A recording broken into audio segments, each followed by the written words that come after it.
তেল গ্যাস অনুসন্ধানে সমুদ্রের ২৬ ব্লকে দরপত্র আহ্বান করা হয়েছে। ফলে প্রায় এক দশক পর বাংলাদেশ অফশোর মডেল পিএসসি এবং অফশোর বিডিং রাউন্ড ঘোষণা করা হলো।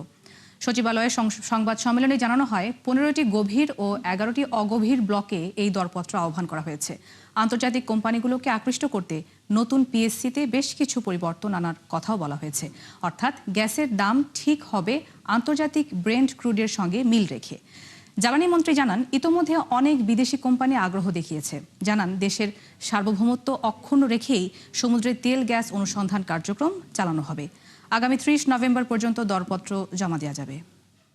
আমরা যে ওয়াদাবদ্ধ হয়েছিলাম, আমরা ১৮০ দিন শেষ হওয়ার আগেই কিন্তু বিডিংয়ে গেছি এবং আশা করি এই বিডিংয়ের পরে আমরা দেশের আইন কানুন মেনে এবং দেশের স্বার্থ রক্ষা করে আমরা এই বিডিংয়ে যারা পাবে তাদেরকে হস্তান্তর করতে পারবো এবং ভবিষ্যতে যদি আমাদের এখান থেকে গ্যাস বা তেল যেটাই উত্তোলন করা যায় সেটা দেশের উন্নয়নের জন্য একটা বড় নিয়ামক হয়ে দাঁড়াবে।